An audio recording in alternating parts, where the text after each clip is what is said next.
বিদ্যুৎ বন্ধ করে এখানে ককটেল ফুটিয়ে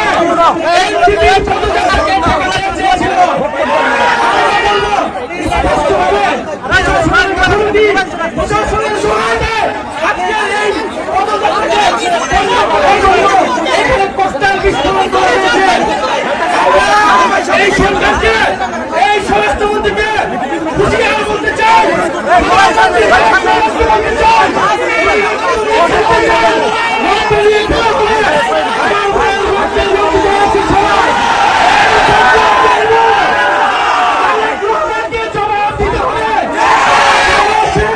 নিরাপত্তা নিশ্চিত করতে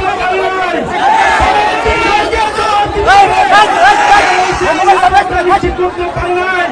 আপনারা করতে চালান বোমাবাজি করুন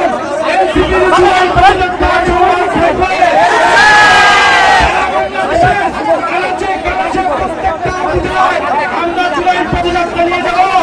জনমতের বেলায় বাস্তবায়ন করবো, বিচার নিশ্চিত করবো এবং সীমান্তের সুরক্ষা সহ তরুণদের কর্মসংস্থান সকলভাবে আমরা নিশ্চিত করবো।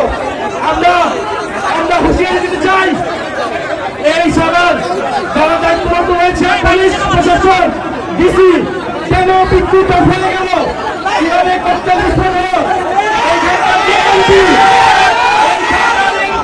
সে কি করে, সে কি নিরাপত্তা নিশ্চিত করেছে এলাকাবাসী।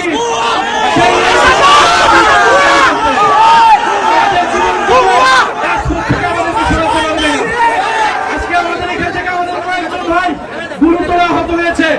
আমরা এর বিচার চাই। যদি দ্রুত সময়ের মধ্যে বিচার নিশ্চিত করা হয়, তাহলে এখানকার স্থানীয় প্রশাসন এবং এমপি তাকে জবাবদিহিতার আওতায় আমরা এনসিপির পদযাত্রা চলমান থাকবে।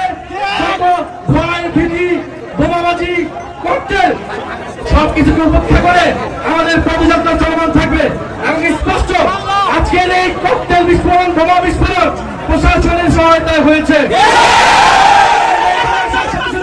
কেন বিদ্যুৎ বন্ধ করে দেওয়া হয়েছিল, বিদ্যুৎ বন্ধ করে দিয়েছিল, আমাদেরকে খুন করার পরিকল্পনায় এখানে বোমা বিস্ফোরণ করা হয়েছে।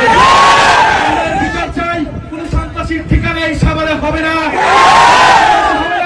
যারা গণহত্যাকারীদেরকে প্রশ্রয় দিবে, যারা সন্ত্রাস চাঁদাবাজি খুনিদেরকে প্রশ্রয় দিবে, যারা দুর্নীতিবাদকে প্রশ্রয় দিবে, তাদের পরিণতি